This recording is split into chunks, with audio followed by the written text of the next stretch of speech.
நீங்க யோசிச்சு பாருங்க, உங்க வலைத்தளத்துல ஒரு கான்டாக்ட் அஸ் இல்லனா பை நவ் பட்டனை ஒரு கஸ்டமர் கிளிக் பண்றாங்க. அந்த பக்கம் லோட் ஆகுறதுக்கு 1 செகண்டுக்கு பதிலா ஒரு 3 செகண்ட் லேட் ஆனா என்ன நடக்கும்? கண்டிப்பா அவங்க பொறுமை இழந்து வெளியே போயிடுவாங்க. ஆமா, சரியா சொன்னீங்க. உங்களோட சாத்தியமான வருவாயில கிட்டத்தட்ட 50% நீங்க இழக்க நேரிடும். இது ஏதோ சும்மா பயமுறுத்துறதுக்காக சொல்ற தகவல் இல்ல. உண்மைதான். இதுதான் இப்போதைய டிஜிட்டல் உலகத்தோட ஒரு எழுதப்படாத விதி. கரெக்ட். உங்களுக்கான பிரத்யேகமான இந்த ஆழமான டிஜிட்டல் அலசலுக்கு உங்களை வரவேற்கிறோம். இன்னைக்கு நம்ம பார்க்க போறது கண்ணுக்கு தெரியாத ஆனா ஒரு பிசினஸோட தலையெழுத்தையே முற்றிலுமா மாத்தக்கூடிய டிஜிட்டல் ரியல் எஸ்டேட் அப்படிங்கிற ஒரு போர்க்களத்தை பத்தி தான். நிச்சயமா. அதாவது நிறைய நிறுவனங்கள் தங்களோட வெப்சைட்டை இன்டர்நெட்ல இருக்கிற ஒரு சாதாரண தகவல் பலகையா மட்டும்தான் பாக்குறாங்க. ஒரு டிஜிட்டல் நோட்டீஸ் போர்டு மாதிரி இல்லையா? ஆமா, சரியா சொன்னீங்க. ஆனா இன்னைக்கு நாம அலச போற ட்ரீம் ஆஃப் ஒர்க்ஸ் நிறுவனத்தோட வெப்சைட் டிசைன் மற்றும் டெவலப்மெண்ட் ஆவணம் அந்த பழைய பார்வையை முற்றிலுமா உடைக்குது. வாவ், அப்படியா? ஆமா, ஒரு வெப்சைட்டை எப்படி வெறும் செலவு கணக்குல இருந்து தொடர்ந்து வருமானத்தை ஈட்டி தர்ற ஒரு டிஜிட்டல் சொத்தா மாத்துறது அப்படிங்கிற முழுமையான தொழில்நுட்ப வரைபடத்தை இந்த ஆவணம் முன்வைக்குது. சரி, இத கொஞ்சம் விரிவாவே பாப்போம். இந்த ஆவணத்துக்குள்ள நுழையும் போது என்ன உடனே ஈர்த்த ஒரு வரி ஒன்னு இருக்கு. எந்த வரி சொல்றீங்க? நீங்க உழைக்கிறது போலவே உங்களுக்காக உழைக்கும் வலைத்தளங்களை உருவாக்குதல். அதாவது building websites that work as hard as you do. ஓ, அந்த தாரக மந்திரம். ரொம்ப ஆழமான வாக்கியம் அது. ஆமா, இது ஏதோ ஒரு கவர்ச்சிகரமான விளம்பர வாசகம் மாதிரி தெரியல. ஒரு நிறுவனம் தங்களோட டிஜிட்டல் கட்டமைப்பை எப்படி அமைக்கணும் அப்படிங்கிறதுக்கான ஒரு தெளிவான தத்துவம் இது. கண்டிப்பா. ஒரு சிறந்த வெப்சைட் பார்வையாளர்களை வாடிக்கையாளர்களா எப்படி மாத்துது அப்படிங்கிற ஏன் மற்றும் எப்படி அப்படிங்கிற கேள்விகளுக்கான அடிப்படையை இது ரொம்ப தெளிவா விளக்குது. சரி, ஒரு நிறுவனத்தோட அடிப்படை நோக்கம் என்னன்னு பார்த்தோம். இப்போ அந்த வெப்சைட் உண்மையிலேயே திரைக்கு பின்னாடி என்ன வேலை செய்யுது, அதற்கான மெக்கானிசம் என்ன அப்படிங்கிறதுக்குள்ள போகலாம். அதாவது ஆவணத்தோட முதல் பகுதியே மிக வலிமையான ஒரு கருத்து முன்வைக்குது. ஒரு சிறந்த வெப்சைட் அப்படிங்கிறது நீங்க தூங்கும் போதும் 24 மணி நேரமும் உங்களுக்காக உழைக்கிற ஒரு சிறந்த விற்பனையாளர். 24 மணி நேரமும் வேலை செய்யற விற்பனையாளரா? ஆமா, பாரம்பரிய வியாபாரங்கள்ல ஒரு வாடிக்கையாளரை கண்டுபிடிச்சு அவங்க கிட்ட உங்க பொருளை பத்தி விளக்குறதுக்காகிற செலவை கஸ்டமர் அக்விசிஷன் காஸ்ட்னு சொல்லுவோம். சிஏசி அப்படின்னு சுருக்கமா சொல்வாங்களே, அதுதானே? கரெக்ட், அதேதான். இது ஒரு புஷ் மார்க்கெட்டிங் முறை. அதாவது நீங்க வாடிக்கையாளரை தேடி போய் உங்க பிராண்ட அவங்க மேல திணிக்கிறீங்க. அங்க நிறைய தடங்கல்கள், அதாவது உராய்வுகள் இருக்கும் இல்லையா? நிச்சயமா. ஆனா ஒரு சிறந்த வெப்சைட் இத முற்றிலுமா தலைகீழா மாத்தி புல் மார்க்கெட்டிங் முறைக்கு கொண்டு வருது. அப்படின்னா வாடிக்கையாளர்களுக்கு தேவை வரும்போது அவங்களே நம்ம தேடி வர்றது. சரியா சொன்னீங்க. அவங்க அதிகபட்ச ஆர்வத்தோட, அதாவது ஹை இன்டென்ட்ல இருக்கும்போது நாம எந்த விதமான மனித தலையீடும் இல்லாம அவங்களுக்கு பதில் தர்றோம். ஓஹோ, இதுவா லீட்களை உருவாக்குறத ஆட்டோ பைலட் முறைக்கு மாத்துதுன்னு ஆவணம் குறிப்பிடுதான். ஆமா, அதுதான் ஆட்டோ பைலட் சிஸ்டம். ஆனா எனக்கு இங்க ஒரு சந்தேகம் வருது. ஒரு மனித விற்பனையாளர்னா கஸ்டமரோட முகப்பாவனைகளை பார்த்து அவங்க கேள்விகளுக்கு ஏத்த மாதிரி பேசி ஒரு நம்பிக்கையை உருவாக்குவாரு. உண்மைதான். ஆனா ஒரு வெப்சைட் எப்படி தானாகவே, அதுவும் கஸ்டமர் வேற எங்கோ ஏதோ ஒரு நேரத்துல இருக்கும்போது இந்த நம்பகத்தன்மைய, இந்த ட்ரஸ்ட் உருவாக்க முடியும்? இது வெறும் டிஜிட்டல் விசிட்டிங் கார்டு கிடையாதே. இங்க கவனிக்க வேண்டிய சுவாரஸ்யமான விஷயம் என்னன்னா, நம்பகத்தன்மை அப்படிங்கிறது வெறும் வார்த்தைகளால மட்டும் உருவாகிறது இல்ல. அது வாடிக்கையாளரோட அனுபவத்தால உருவாகுது. அனுபவம்னா அவங்க அந்த வெப்சைட்டை எப்படி பயன்படுத்துறாங்க அப்படிங்கறதா? கரெக்ட். இப்போ ஒரு வாடிக்கையாளர் நைட் 2 மணிக்கு உங்க வெப்சைட்டுக்கு வர்றாருன்னு வச்சுக்குவோம். அவருக்கு ஒரு குறிப்பிட்ட கேள்வி இருக்கு. சரி. அந்த தளத்துல அவர் தேடுற தகவல் எந்தவிதமான குழப்பமும் இல்லாம மிக தெளிவா உடனடியா கிடைச்சதுன்னா அதுவே முதல் கட்ட நம்பகத்தன்மையை உருவாக்கிடும். ஓ, அதாவது அந்த பிராண்ட பத்தி பெரிய பெரிய கட்டுரைகளை படிக்கணும்னு அவசியம் இல்ல. கண்டிப்பா இல்ல. ஒரு கஸ்டமரோட பயணத்துல இருக்கிற தடைகளை நீங்க எவ்ளோ சீரா நீக்கிறீங்க அப்படிங்கறதுல தான் அந்த நம்பகத்தன்மை இருக்கு. சைட் செயல்படணும்னா அதோட அடிப்படை டிசைன் ரொம்ப துல்லியமா இருக்கணும். நிச்சயமா. இந்த ஆவணம் வடிவமைப்போட கட்டமைப்பு பத்தி பேசும்போது முதல் வயர் ஃப்ரேம்ல இருந்து இறுதி வெளியீடு வரைக்கும் ஒவ்வொரு பிக்சல், ஒவ்வொரு பக்கம், ஒவ்வொரு வரி கோடிங்கும் ஒரு நோக்கத்துக்காக உருவாக்கப்படுது அப்படின்னு சொல்லுது. ஆமா, கஸ்டம் யூஐ, யூஎக்ஸ் டிசைன் மற்றும் ரெஸ்பான்சிவ் டிசைன் பத்தி ரொம்ப ஆழமா சொல்லியிருக்காங்க. இங்க ஒரு நிமிஷம் நான் கொஞ்சம் மாற்று கருத்தை முன்வைக்க விரும்புறேன். சொல்லுங்க, என்ன அது? UI, UX ரொம்ப முக்கியம்னு நமக்கே தெரியும்.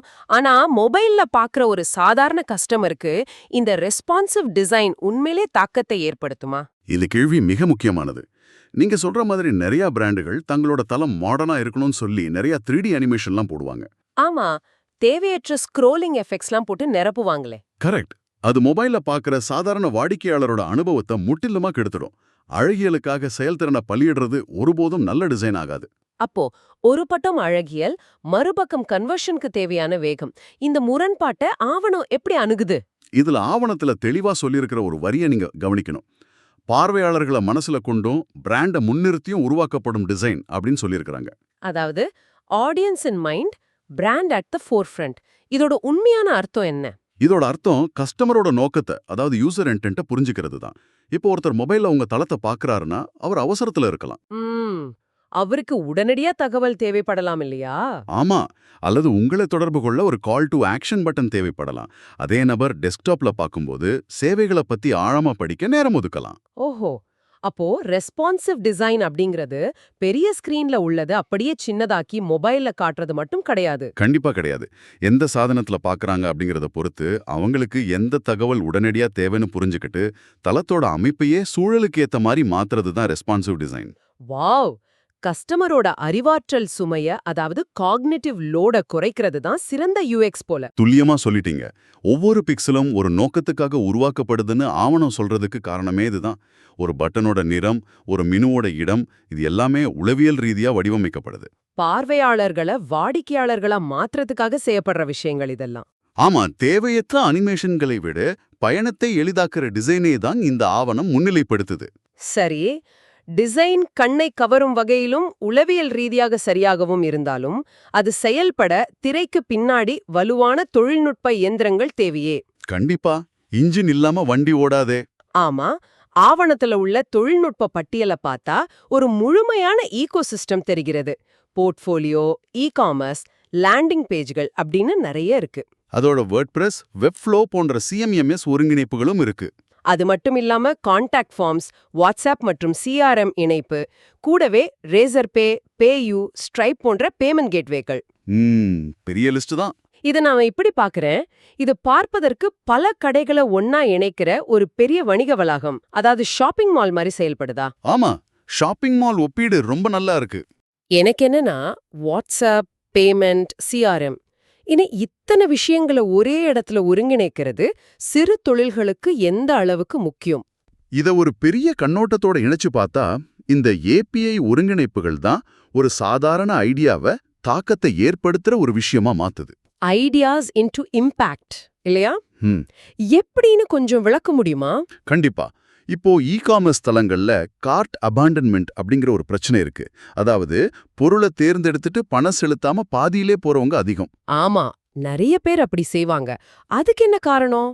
அதுக்கு முக்கிய காரணம் செக் அவுட் செய்யறதுல உள்ள உராய்வு தான். ஒரு கஸ்டமர் 5 பக்கங்களை தாண்டி நிறைய விவரங்களை என்டர் பண்ணி பணம் செலுத்தணும்னா அவங்க அந்த எண்ணத்தையே கைவிட்டுடுவாங்க.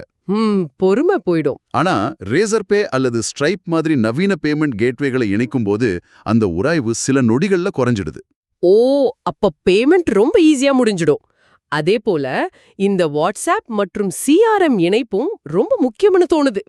ஆமா, ஒரு காலத்துல வெப்சைட்ல ஒரு ஃபார்மை ஃபில் பண்ணா அதுக்கான ரிப்ளை எப்போ வரும்னு யாருக்கும் தெரியாது. கரெக்ட். ஆனா இப்போ வாட்ஸ்அப் மூலமா அது உடனடியா ஒரு உரையாடலா மாறிடுதே. அதுதான் இங்க உள்ள தொழில்நுட்பத்தோட உச்சம்.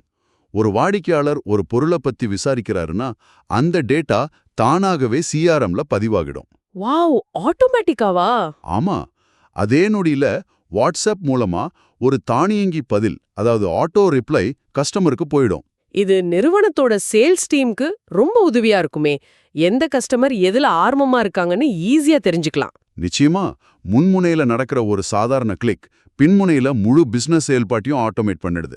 பெரிய கார்ப்பரேட் நிறுவனங்களுக்கு இணையா செயல்பட இது சிறு தொழில்களுக்கு ரொம்ப உதவுது. 100க்கு 100 உண்மை. அருமை. இப்போ ஒரு முழுமையான தானியங்கியா செயல்படுற டிஜிட்டல் எந்திரத்தை உருவாக்கிட்டோம். சரி. ஆனா இதை யாருமே கண்டுபிடிக்க முடியலன்னா என்ன பயன்? இது இருட்டுல ஒரு மிகச்சிறந்த கடைய திறந்து வைக்கிறதுக்கு சமம் இல்லையா? மிகச் சரியான கேள்வி.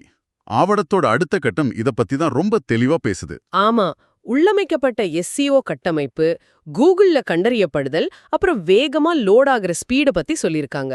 அது மட்டுமில்லாம டொமைன், ஹோஸ்டிங் மற்றும் எஸ்எஸ்எல் பாதுகாப்பு பற்றியும் இருக்கு. நாம நிறைய வெப்சைட்ஸ் லோடாக அதிக நேரம் எடுக்கிறத பார்த்திருக்கோம். ஆவணத்துல ஃபாஸ்ட் லோடிங் ஸ்பீட் மற்றும் எஸ்சிஓ ரெண்டும் ஒன்னா குறிப்பிடப்பட்டிருக்கு. இது ரெண்டும் ஒண்ணுக்கொன்னு தொடர்புடையதா? பலரும் செய்யற தப்பே இதுதான். எஸ்இஓவை வெறும் வார்த்தைகளா, அதாவது கீவேர்டுகளா மட்டுமே பார்க்கறது. அப்படின்னா வேற என்ன இருக்கு அதுல? கூகுளோட தேடல் அல்காரிதம் இப்போ கோட் வெப் வைட்டல்ஸ் அப்படிங்கிற அளவுகோல ரொம்ப முக்கியமா பாக்குது.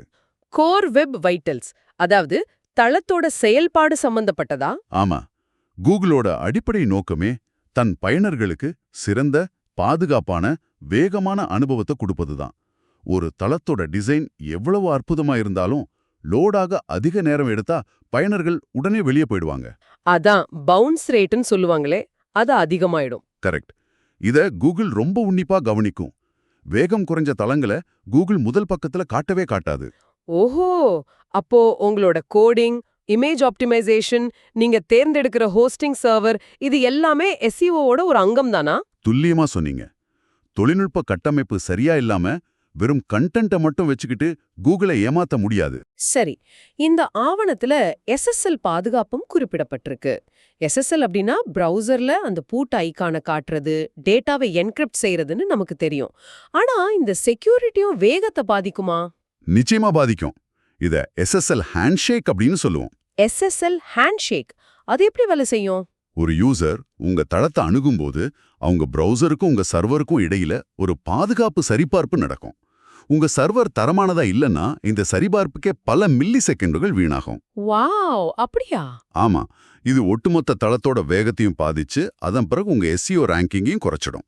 அதனால தான் டொமைன், ஹோஸ்டிங், எஸ்எஸ்எல்னு எல்லாத்தையும் ஒரு பேக்கேஜா தரமா கட்டமைக்கணும்னு இந்த ஆவணம் வலியுறுத்துது. இதெல்லாம் கேட்கும்போது ஒண்ணு மட்டும் ரொம்ப தெளிவா புரியுது. இது ஒரு முறை செஞ்சுட்டு அப்படியே மறந்துடுற வேலை இல்ல. கண்டிப்பா இல்ல. அதனாலதான் ஆவணத்தோட இறுதி பகுதியில வெளியீட்டிற்கு பிந்தைய ஆதரவு மற்றும் பராமரிப்பு, அதாவது போஸ்ட் லான்ச் சப்போர்ட் பத்தி ரொம்ப ஆழமா சொல்லியிருக்காங்க போல. ஆமா, ஒரு ப்ராஜெக்டை சரியான நேரத்துல, அதாவது ஆன் டைம்லயும் அப்புறம் பட்ஜெட்டுக்குள்ள முடிக்கிறது ஒரு தொடக்கம்தான். அதுக்கப்புறம் நடக்கிற மெயின்டெனன்ஸ் தான் உண்மையான சவாலா? நிச்சயமா. இத நாம டிஜிட்டல் டிகே அல்லது டிஜிட்டல் சிதைவு அப்படிங்கிற கோணத்துல பார்க்கணும். டிஜிட்டல் சிதைவுனா? இணைய உலகம் தொடர்ந்து மாறிக்கிட்டே இருக்கிற ஒரு இடம். புதிய பிரவுசர் வெர்ஷன்கள் வரும், சிஎம்எஸ் அப்டேட்கள் வரும், மூன்றாம் தரப்பு ஏபிஐகள் தங்களோட விதிமுறைகளை மாத்துவாங்க. புதிய சைபர் பாதுகாப்பு அச்சுறுத்தல்கள் கூட உருவாகலாம் இல்லையா? கரெக்ட். இந்த மாற்றங்களுக்கு ஏத்த மாதிரி உங்க வெப்சைட்டை நீங்க தொடர்ந்து அப்டேட் செய்யலனா சில மாசங்கள்ல அது வேலை செய்யாம போகலாம். ஓ, இல்லன்னா ஹேக் செய்யப்படவும் வாய்ப்பு இருக்கு.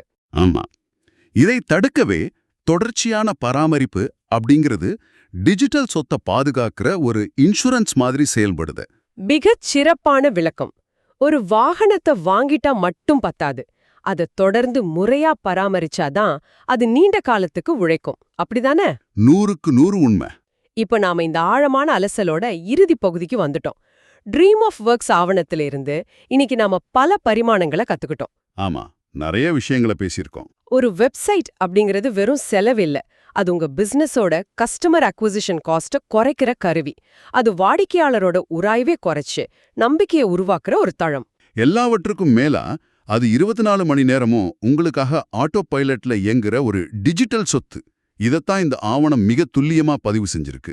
ஆமா, உங்களுக்கு உங்க பிசினஸ இந்த அளவுக்கு ஒரு தொழில்முறை டிஜிட்டல் சொத்தா மாத்திர எண்ணம் இருந்தாலோ அல்லது இந்த சேவைகள் பத்தி மேலும் ஆராய விரும்பினாலோ ஆவணத்துல கொடுக்கப்பட்டிருக்க தொடர்பு விவரங்கள் இதோ.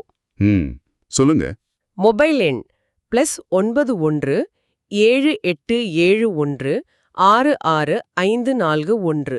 அப்புறம் இமெயில் ஐடியும் இருக்கு இல்லையா? ஆமா, இமெயில் முகவரி dreamofworks@gmail.com. இந்த அலசல முடிக்கிறதுக்கு முன்னாடி உங்களை நோக்கி ஒரு கேள்வியை வீச விரும்புறேன். என்ன கேள்வி அது? ஆவணத்தோட இறுதியில பயன்படுத்தப்பட்டிருக்க சில ஹேஷ்டேக்களை நீங்க கவனிச்சிங்களா? #StartupIndia, #SmallBusinessIndia, #Make in India. ஆமா, கவனிச்சேன். ஒரு சின்ன ஸ்டார்ட் அப் நிறுவனமோ அல்லது சிறு தொழில் நிறுவனமோ கூட இன்னைக்கு உலகளாவிய தரத்துல தங்களோட முழு பிசினஸையும் ஆட்டோ பைலட்ல இயக்குற ஒரு டிஜிட்டல் இயந்திரத்தை எந்த சிரமமும் இல்லாம உருவாக்க முடியுது. உண்மைதான். தொழில்நுட்பம் அந்த அளவுக்கு இப்போ ஜனநாயகப்படுத்தப்பட்டிருக்கு. அதாவது டெமோக்ரட்டைஸ் ஆயிருக்கு. அப்படியென்றால் இந்த மாற்றங்களை புரிஞ்சுக்காம இன்னும் ஏன் வாடிக்கையாளர்கள் என்னை நேரடியாக தேடி வருவார்கள் அப்படின்னு காத்துக்கிட்டு இருக்கிற பாரம்பரிய வணிகங்களோட எதிர்காலம் அடுத்த 5 வருஷங்கள்ல என்னவாகும்? ரொம்ப ஆழமான சிந்தனை இது. அந்த 24 மணி நேரமும் உழைக்கிற டிஜிட்டல் ஊழியர் இல்லாம அவங்களால எப்படி கடுமையான இந்த புதிய நவீன சந்தையில போட்டி போட முடியும்? இது நீங்க தனிப்பட்ட முறையில சிந்திச்சு பார்க்க வேண்டிய ஒரு மிக முக்கியமான கேள்வி. மீண்டும் ஒரு ஆழமான டிஜிட்டல் அலசலில் சந்திப்போம்.